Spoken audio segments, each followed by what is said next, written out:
Good morning, and welcome to this week's edition of Marquette in Motion. We are your hosts, Hallie Kilberg and Miranda Peters. Although weather-wise, the past couple of weeks have been pretty rough, it's finally beginning to look like spring, and we don't have to wait much longer for May. And you don't have to wait any longer to hear our show. Let's spring right into it. In segment 2, guest reporter Luke Keys will be here discussing the Mexican holiday Cinco de Mayo, held on the 5th of May. Next up will be Justina discussing the 9th and 10th grade college visit days.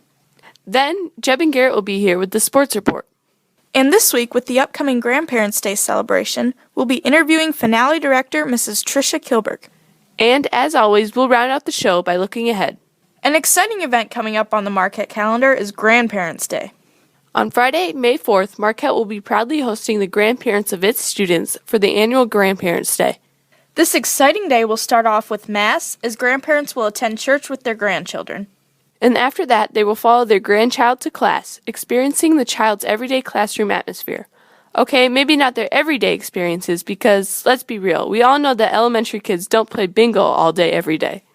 After class, everyone will go to lunch, enjoying a chicken patty with tater tots, green beans, and mixed fruit, and then attend recess. And to finish out their spectacular day, grandparents will be treated with a show performed by their grandchildren. That's right, we're talking about the much-anticipated variety show. In the variety show, each K-5 class performs a short piece. Then they all come together for a finale. For their class skit this year, the kindergarten class will be performing The Crazy Lunch with the Brady Bunch, in which the Brady's housekeeper, Alice, applies for her position at Marquette as the lunch lady. Of course, the Bradys can't survive without their beloved Alice, so they follow her to Marquette, and the Brady kids even enroll at our school. Miss Kiefer's first grade class will be doing some synchronized swimming for their variety show piece. How will they transform the stage into a pool, you ask? Well, you'll have to come to the show to find out, but we'll give you a clue. There's the use of thick mats that are used for high jumpers. Miss Strauss's second grade students will be doing the actions of the 10 Commandments. The third grade class, under the direction of their teacher, Mrs. Meetinger, will be performing a reader's theater piece to the story of The Gingerbread Man Loose on the Fire Truck. Mrs. Upman's fourth graders will be doing a recreation of This Is Your Life, and the life being depicted, that would be the life of Joseph from the Old Testament. Mr. Peterson's fifth grade class will be performing a modern-day version of The Midnight Ride of Paul Revere. And the big finale, once again, is an original piece, this year being built around the song Peace Train. And while the elementary students presently are working very hard on their Peace Train finale, we're hoping you're looking forward to the next piece of our show. Don't go away. We'll be back with more Marquette in Motion right after the break. Welcome back to Marquette in Motion. Here now is guest reporter Junior Luke Keys reporting on Cinco de Mayo. Cinco de Mayo, which is Spanish for the 5th of May, is a holiday that celebrates the date of the Mexican Army's victory in 1862 over the French. Cinco de Mayo has evolved into a commemoration of Mexican culture and heritage, and, since the date falls next Saturday, next week the Spanish classes at Marquette will be celebrating. Freshmen will be making maracas, papel picado, and paper flowers. Sophomores will be painting Mexican-themed rocks. Juniors and seniors will be making piñatas. And all students in the high school will be trying Mexican food and candy. And thanks for letting me try out a little Marquette in Motion reporting. This has been this week's guest reporter, Luke Keys. Thanks, Luke. Up next is Justina telling us all about the 9th and 10th grade college visit.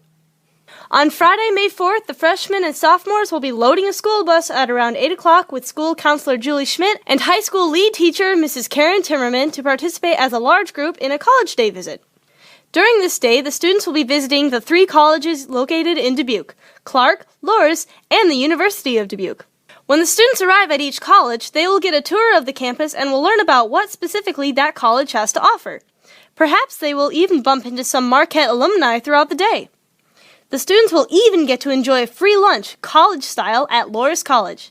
Following the day's college visits, students will return to Bellevue at around 3 p.m., just in time for their after-school activities. For Marquette in Motion, this has been Justina Denlinger.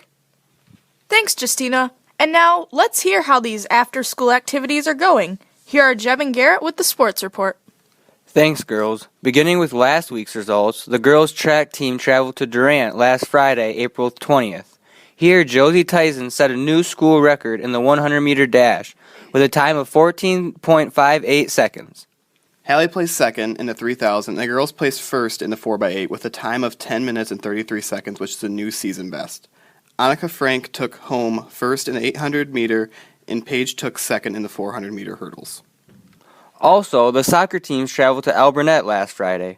Here, the boys' team pulled out a 6-0 win. However, the girls came up just short, losing a close match. This week started out with a co-ed track meet at Northeast. At this meet, Ben Ketman broke the school record yet again in the discus, breaking his own school record with a throw of 116 feet. Next in the field events was Kelsey Gerlach, who broke the school record in the high jump, jumping a height of 4 feet 6 inches. On to running events, Hallie Kilberg took home second in a 3,000 meter run. The girls 4x8 team, made up of Ashley and Amanda Coos, Paige Lampy, and Annika Frank took second place, and Paige Lampy took home gold in the 400 meter hurdle. Annika Frank took home first in the open 800 meter run, and Caleb Schrader broke the school record in the boys 400 meter hurdles, running an impressive time of 61 seconds. The soccer teams also took on Clinton Monday night. Here, both teams, despite hard-fought battles, were not able to come out with a win. Monday, the golf teams took to the course as well, heading to Midland for a makeup. Here, Justina Denlinger took second place for the girls' competition, and the guys placed second as a team. Then the boys' golf team turned around and traveled to Preston for a meet the next day, on April 24th. Here, the boys took home fourth place. The boys' soccer teams also took to the field Tuesday to play against Postville. In these matches, the JV won, but varsity came up just short in the end. Thursday brought about soccer games against Monticello. The golf teams traveled to Wapsie Oaks, and the girls' track team traveled to Marion. And Friday, the boys' track team traveled to Maquoketa, but we'll travel back here to share all those results in next week's edition. For Marquette in Motion, this has been Jeb Schwager And Garrett Krieg with your Marquette Sports Report. Thanks, guys. Don't go away. We'll be back with more Marquette in Motion after the break.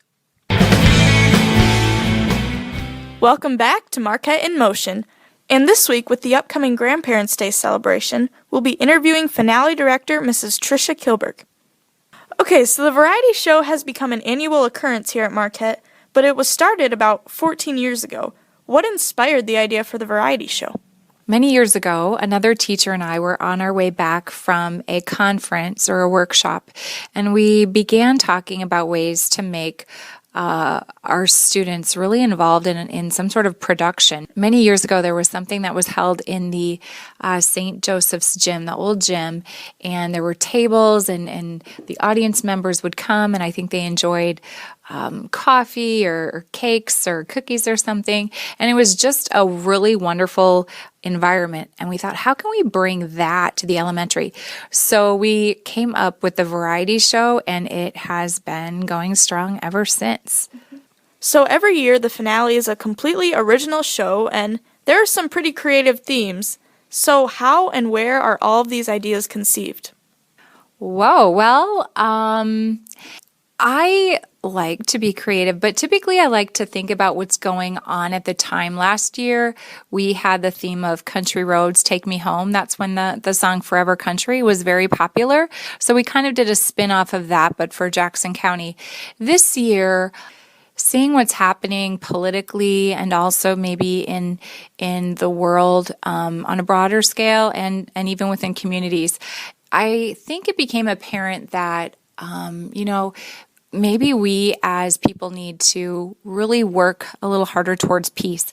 And there, of course, is a very popular song called Peace Train.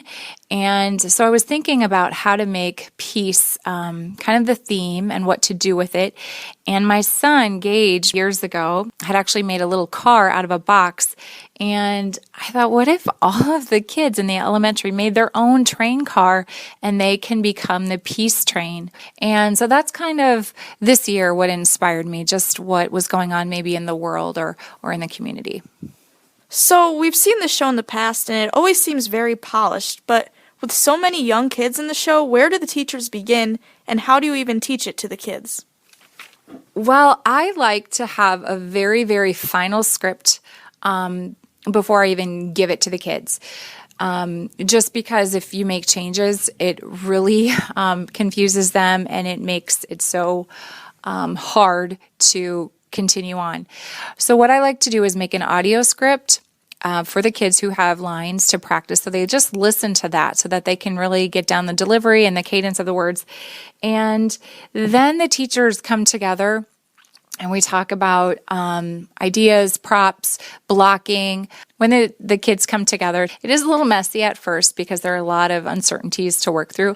But all of the teachers, share their ideas, and it so far has always seemed to work out. We're still about a week away from performance time, and I'm crossing my fingers. But so far, I think it'll come together, and it looks to be a great show.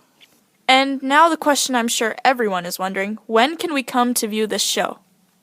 Well, if you're a grandparent of a Marquette student, you can come on Friday. You'll actually be seeing it at the Grandparents' Day celebration. But if you're not a grandparent, you can come Monday night, May 7th. The show will begin at 6:30. And the great thing about Monday night's performance, that's a little bit different than Friday's performance, is the preschoolers, the 3 and 4-year-old preschoolers, will also be included in that show Monday evening. So we look forward to seeing the community there. Well, we cannot wait to be there. And now, to round out the show, Miranda and I will be looking ahead.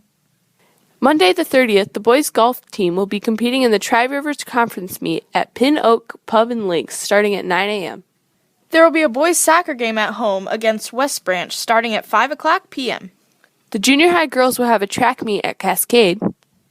And the girls golf team will have a meet at home starting at 4 o'clock p.m. Tuesday, there will be a boys and girls soccer game at home versus Northeast starting at 4 p.m. The girls golf team will be competing at Preston starting at 9 o'clock a.m. And there will be a junior high boys and girls track meet at Central City starting at 4 p.m. Wednesday, there will be a PTO meeting starting at 6:30. And there will be youth group at 7:30 p.m. in the rectory basement. Thursday will be Go the Distance Day from 1:30 until 2 o'clock. There will be a high school boys and girls track meet at Central City starting at 4 p.m. And the boys and girls soccer teams will be traveling to play Monticello starting at 4.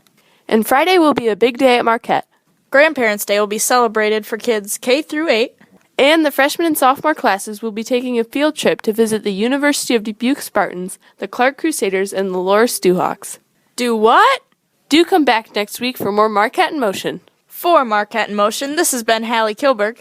And Miranda Peters. And remember, stay informed, stay involved, stay in motion.